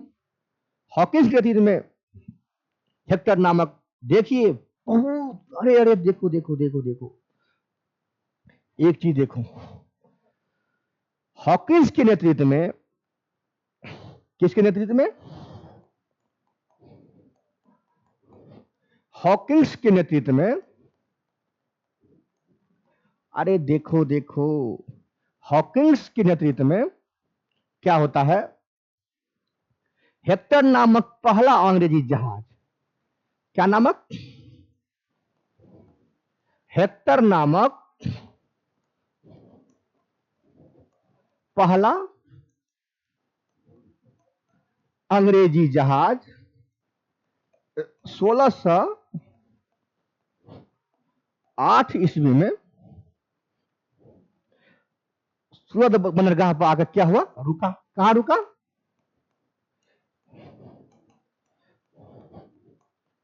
सूरत बंदरगाह पर आकर रुका। देखिए कितना लाजवाब है। हॉकिंस के नेतृत्व में हेक्टर नामक जो पहला अंग्रेजी जहाज था, वह 1608 ईस्वी में कहां जाकर रुका? सूरत पर आकर रुका। उन्होंने ही पहला अंग्रेजी व्यक्ति था जो समुद्र मार्ग से क्या हुआ? भारत की भूमि पर कदम रखा था। वही कैप्टन हॉकिंस पहला व्यक्ति था जिन्होंने, पहला अंग्रेजी व्यक्ति जिन्होंने समुद्र के रास्ते भारतीय स्थल पर क्या उन्होंने कदम रखा? कदम रखा। कौन? वही हॉकिंस। आगे उसी जहाजी बेड़े में रेड ड्रैगन भी शामिल था। उसी जहाजी बेड़े में रेड ड्रैगन भी शामिल था। मतलब कई सारी जहाज मिलकर आया था, तो उसी जहाजी बेड़े में रेड ड्रैगन भी शामिल था। क्या था? रेड ड्रैगन भी शामिल था। आप देखे होंगे, जब भी कभी क्वेश्चन, आप जब घटनाचक्र आप उल्टाओगे, जब आप क्राउन की बुक उल्टाओगे, जब आप अन्य सारे कोचिंग संस्थान की भी आप जब हर एक चीज देखोगे, आप कई जगह आप पढ़ोगे, तो आपको यह बताया जाएगा कि यहाँ जो कैप्टन हॉकिंस के नेतृत्व में, जब कैप्टन हॉकिंस जब 1608 ईस्वी में जहाजी बेस आया, तो उसका नाम क्या था? Red dragon. जबकि ये गलत है। एनसीईआरटी ये कहता है कि हॉकिंस के नेतृत्व में हेक्टर नामक पहला अंग्रेजी जहाज 1608 ईस्वी में आया। उस जहाज का नाम था क्या? हेक्टर। लेकिन जो रेड ड्रैगन था उस बेड़े में शामिल था। मतलब उसी जहाजी बेड़े में क्या था? वह शामिल था। जब ऑप्शन में आपको हेक्टर नहीं मिलेगा, तब आप डालना क्या? Red dragon. जब यदि हेक्टर हो, तो आप डालना क्या? हेक्टर। क्यों? कि ये जिस जहाज से वो आया था उसका नाम था हेक्टर, लेकिन उनके जहाजी बेड़े में जो शामिल था जहाज, उसका नाम था क्या? Red dragon. ठीक, ये कन्फ्यूजन जो था आप लोग को दूर हो गया। 1651 ईस्वी में मुगलों द्वारा बंगाल की कासिम बाजार में अंग्रेजों ने फैक्ट्री बनाने की क्या मांग ली? अनुमति मांग ली। 1651 में अंग्रेजों ने कासिम बाजार में भी फैक्ट्री की अनुमति मांग ली। कासिम बाजार में भी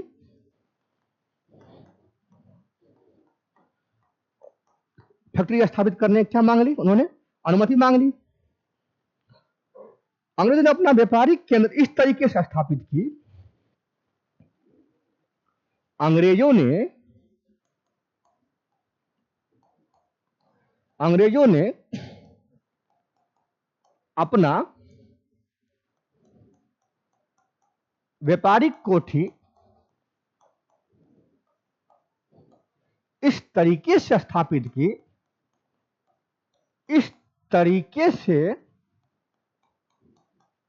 स्थापित की, अरे लाजवाब है, लाजवाब। देखो, अंग्रेजों ने अपना व्यापारिक कोठी इस तरीके से स्थापित की, जो पहला था अस्थाई रूप से, किस रूप से? अस्थाई रूप से, यानी कि परमिट लेकर, परमिशन लेकर, जो पहला था वह था वह क्या? सूरत। क्या था? सूरत। कितने ईस्वी में? तो 1613 ईस्वी में। जो दूसरा उन्होंने जो कोठी स्थापित किया था, मद्रास। कितने ईस्वी में? 1639 ईस्वी में। फिर उन्होंने स्थापित किया मुंबई, जो उस समय का क्या था? बंबई। कितने ईस्वी में? 1687 ईस्वी में। जो उन्होंने चौथा बनाया, कलकत्ता।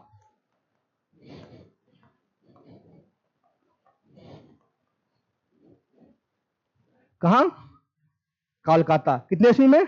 1698 ईस्वी में। देखिए, सूरत में 1613, मद्रास 1639,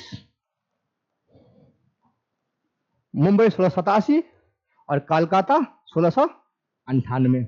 जब हम आगे पढ़ेंगे कि ब्रिटिश के साथ बेसिन की संधि जो पेशवाओं ने की थी, वह बाजीराव टू था उस समय। उनके बारे में लाजवाब कहानी है। बाजीराव टू ने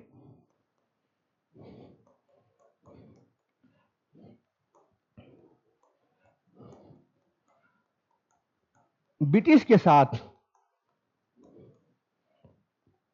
बाजीराव टू ने ब्रिटिश के साथ वही पेशवा, उन्होंने क्या किया था? बाजीराव टू जो थे वो कौन थे? वह पेशवा थे। इन्होंने ब्रिटिश के साथ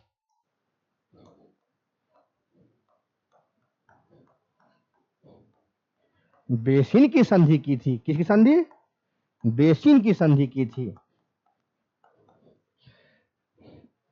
जब यूरोपीय कंपनी का आगमन हुआ, उस समय उसके रास्ते में जो भी पड़ा, ये उनका कालखंड है बाबू। ये देखो, ये मत सोचना कि सड़क कहां से कहां पर आ रहे हैं। जब ब्रिटिश यूरोपीय कंपनी का जब आगमन हुआ, तो जब आगमन के समय ब्रिटिश जिस तरीके से अपना फैक्ट्री की स्थापना करते जाता है, उस समय में जो उसके रास्ते में जो आया, कि उनका कालखंड के बारे में बताया जा रहा है अभी। उन्होंने किस तरीके से अपने आप को झेला, वहां पर उन्होंने किस तरीके से उन्होंने आया तो था एक व्यापार करने के उद्देश्य से, और जिस तरीके से व्यापार के साथ साथ उन्होंने राजनीतिक, आर्थिक, सामाजिक, सांस्कृतिक सभी में अपना हस्तक्षेप करते हुए आगे बढ़ता है, और आखिर तक भारतीय को अपना उपनिवेश बनाता है और एक मातृ देश बनकर उभरता है। उन्हीं का कहानी तो आगे बताएंगे आप सभी को। रॉबर्ट क्लाइव का उत्तराधिकारी कौन होता है? हेस्टिंग्स। आगे, उसी से आगे रॉबर्ट क्लाइव का उत्तराधिकारी, रॉबर्ट क्लाइव का उत्तराधिकारी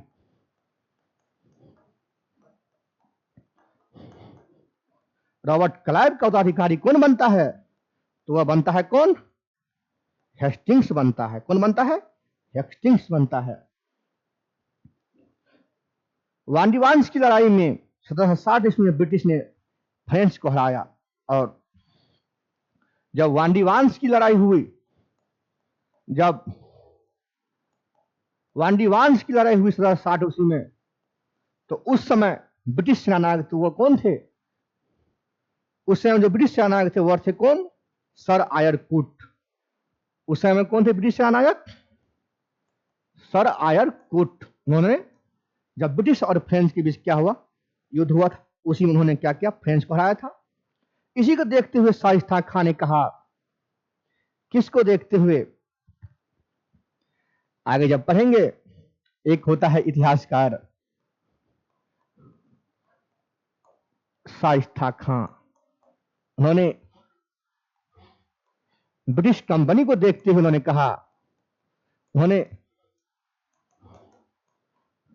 ब्रिटिश कंपनी ने जिस तरीके से बंगाल के स्तर पर उन्होंने लूट किया, उनको देखते उन्होंने कहा कि ये जो कंपनी है वह कुशियत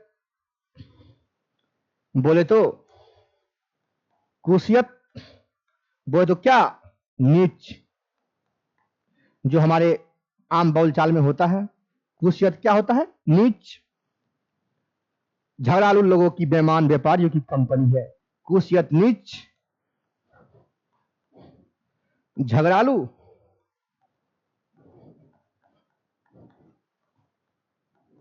लोगों की एक बेईमान कंपनी है। क्या है? बेईमान कंपनी है। सभी चीज को देखते हुए शाइस्ता खां ने कहा कि यह कुरियत या नीच, झगड़ालू लोगों की और बेईमान व्यापारियों की क्या है? कंपनी है।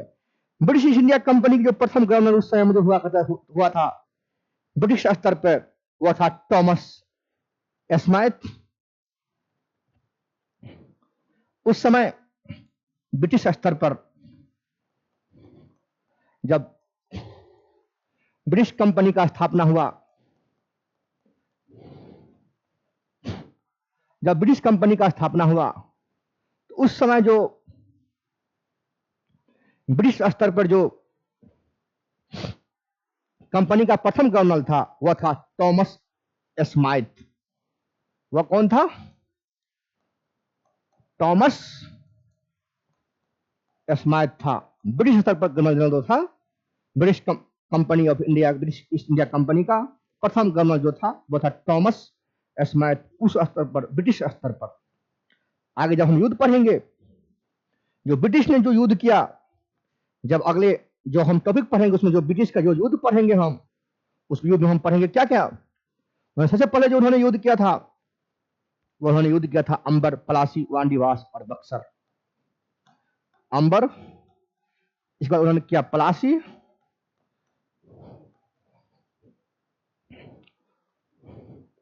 वांडीवास और इसका उन्होंने क्या किया? बक्सर का युद्ध।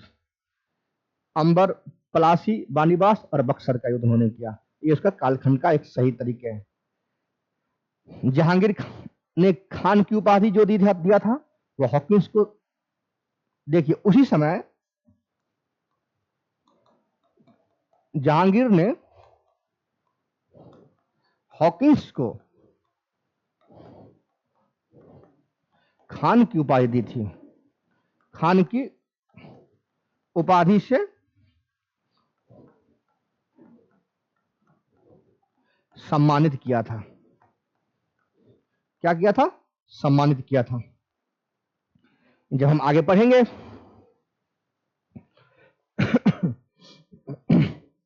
ईस्ट इंडिया कंपनी को दीवानी प्रदान करता है कौन? शाह आलम दूती।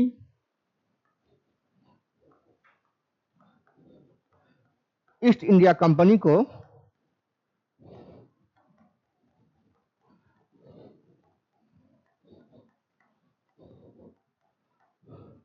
ईस्ट इंडिया कंपनी को दीवानी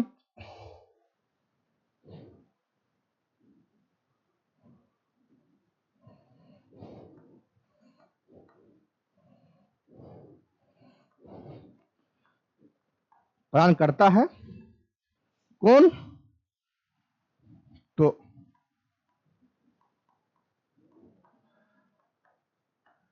शाह आलम द्वितीय। कौन? शाह आलम द्वितीय।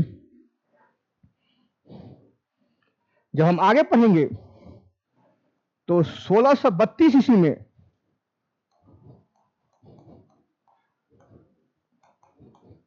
गोलकुंडा के शासक, 1632 ईस्वी में कहां के शासक? गोलकुंडा के शासक यानी कि सुल्तान ने अंग्रेजों के नाम सुनहरा फरमान जारी कर 1632 ईस्वी में गोलकुंडा के शासक बोले या सम्राट ने अंग्रेजों के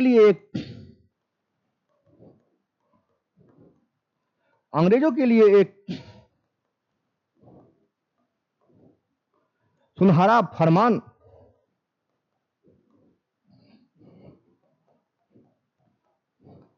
जारी कर उन्होंने 500 पगोडा वार्षिक कर्ज के एवज के रूप में 500 पगोडा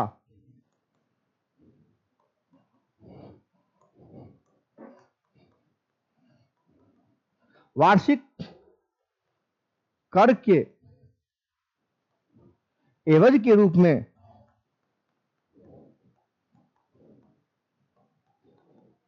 उन्होंने गोलकुंडा राज्य की बंदरगाहों में स्वतंत्रतापूर्वक व्यापार करने क्या कर दिया उन्होंने,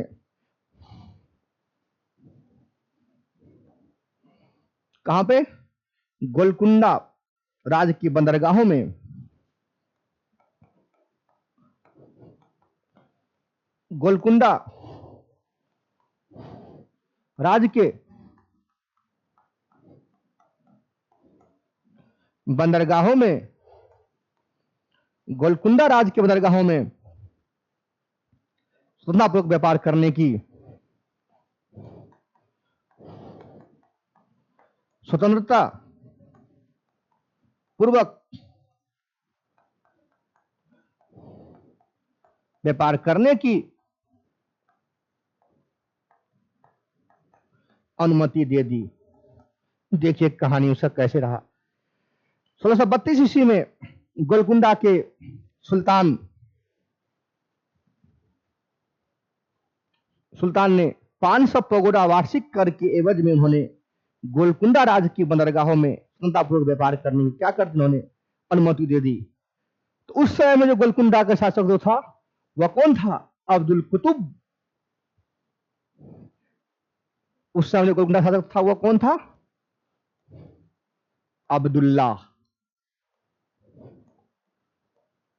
कुतुब शाह। 1632 ईस्वी में गोलकुंडा के शासक अब्दुल्ला कुतुब शाह ने अंग्रेजों के लिए एक सुनहरा फरमान जारी किया और उन्होंने 500 पगोडा वार्षिक कर के एवज के रूप में उन्होंने गोलकुंडा राज्य के बंदरगाहों में स्वतंत्रतापूर्वक व्यापार करने क्या कर दी, उन्होंने अनुमति दे दी। जब हम आगे पढ़ेंगे, अंग्रेजों ने 1.5, मैंने पीछे बताया था आपको, जब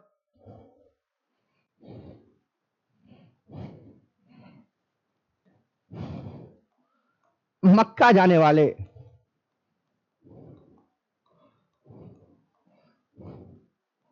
हज यात्रियों को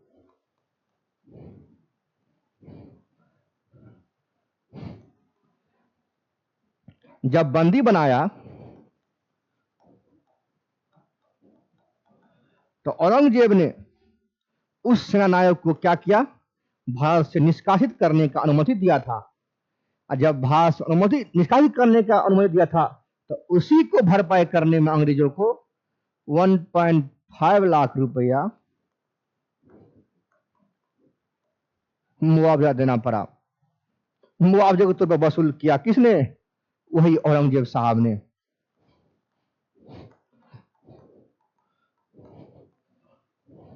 औरंगजेब ने किससे, अंग्रेजों से। जब हम आगे पढ़ेंगे तो इसी के साथ जब आप देखेंगे तो ब्रिटिश इतिहास को हम खत्म करते हैं यहां पे, क्योंकि ब्रिटिश आगे 1760 में मैंने तो बताया था पांडिचेरी को और डच को तो पराजित कर ही दिया था उन्होंने। 1760 में उन्होंने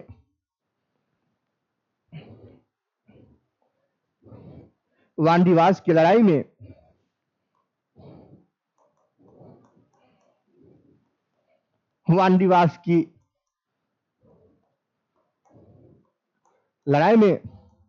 उस समय जो सेनानायक हुआ करता था ब्रिटिश कंपनी का, जो सेनानायक थे वह थे सेनानायक सर आयरकुट।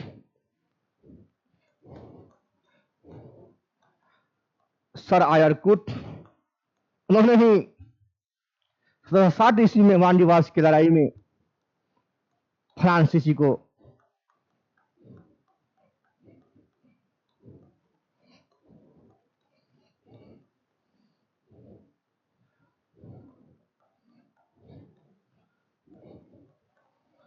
पराजित करता है आगे, और इसी से उसका अंग्रेजों का जिस तरीके से भारतीय स्तर पर स्टार्टिंग के दौर में ब्रिटिश कंपनियों का भारत आगमन शुरू होता है, मैंने आपको बताया था स्टार्टिंग के दौर में इस तरीके से पुर्तगाली, डच, डेनिश, ब्रिटिश, फ्रांसीसी, ब्रिटिश यूरोपीय कंपनी में अन्य सारे आते हैं। उसमें हम ब्रिटिश को यहां पर खत्म किए। हम आगे चलेंगे जब, तो हम पढ़ेंगे अब आगे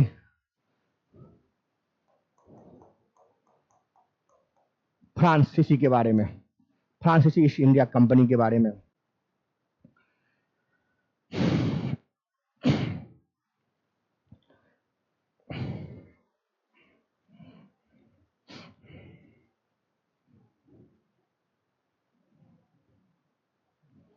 जब हम फ्रांसीसी के बारे में पढ़ेंगे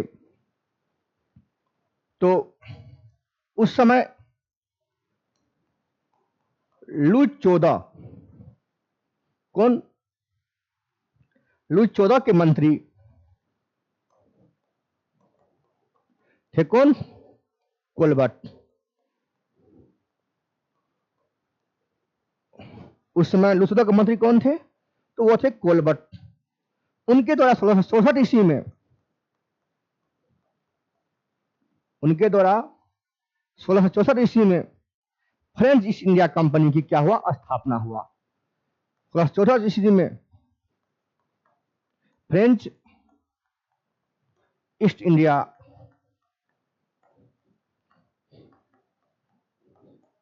कंपनी का क्या हुआ, स्थापना हुआ। देखिए आगे का इतिहास।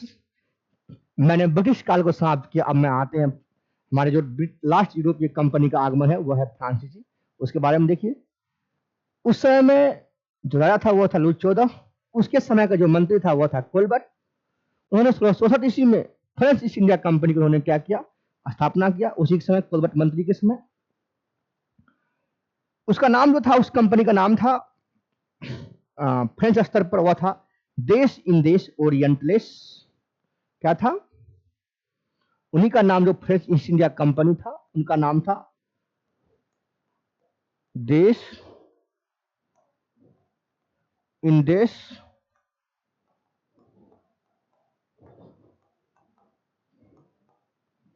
देश इन देश क्या था, देश इन देश ओरिएंटलेस, देश इन देश ओरिएंटलेस, देश इन देश ओरिएंटलेस कंपनी था उनका नाम। किस स्तर पर, फ्रेंच स्तर पर, वही फ्रेंच ईस्ट इंडिया कंपनी का नाम था। फ्रांसीसी कंपनी का जो निर्माण था वह राज द्वारा हुआ था, यानी कि सरकार द्वारा हुआ था। इस फ्रांसीसी कंपनी का जो निर्माण हुआ था वह हुआ था आपको राज द्वारा। किसके द्वारा हुआ था, राज द्वारा हुआ था। ये जो फ्रांसीसी कंपनी था उसका निर्माण हुआ था राज द्वारा, यानी कि सरकारी कंपनी थी। वो क्या थी, सरकारी कंपनी थी। आगे चलते हैं। और राज ही इसका सारा खर्च देता था, ये तो पता ही होगा आपको, जब राज द्वारा होगा तो राज ही खर्च देगा। 1667 ईस्वी में फ्रांसीसी कैरो के नेतृत्व में एक अभियान दल भारत के लिए रवाना हुआ। देखिए 1667 ईस्वी में फ्रांसीसी कैरो के नेतृत्व दल, फ्रांसीसी कैरो के एक नेतृत्व दल, 1667 ईस्वी में फ्रांसीसी कैरो के नेतृत्व दल के एक अभियान दल भारत के रवाना हुआ। भारत के लिए रवाना हुआ और जिसने 1668 ईस्वी में सूरत में अपने और उन्होंने 1668 ईस्वी में उन्होंने कहां पर सूरत में फर्स्ट फ्रांसीसी कोठी की क्या की स्थापना की। देखिए फ्रांसीसी कंपनी जो थे वह 1667 ईस्वी में फ्रांसीसी कैरो के नेतृत्व से एक अभियान दल भारत के रवाना होता है और 1668 ईस्वी उन्होंने सूरत में अपने पहले व्यापारिक कोठी क्या करता है उन्होंने स्थापना की। आगे उन्होंने मरकरा गोलकुंडा के सुल्तान से आगे उन्होंने मरकरा और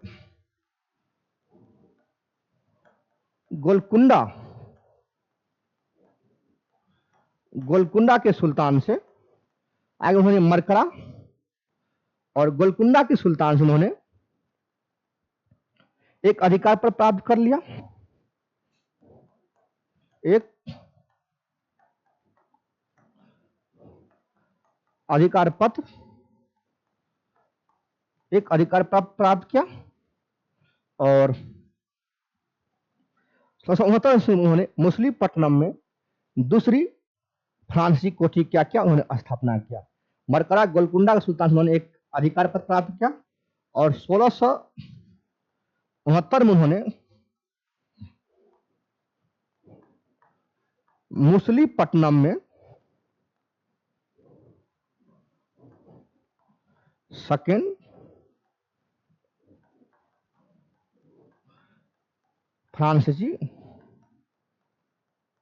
कंपनी की क्या की स्थापना की। आगे चलिए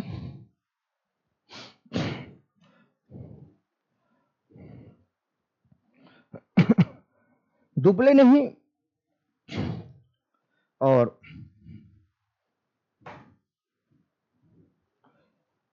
आगे हम यहीं तक रखते हैं फ्रांसीसी में। जब हम अब अगले क्लास में हम आपको और इसके बारे में बताएंगे। जय हिंद, जय भारत।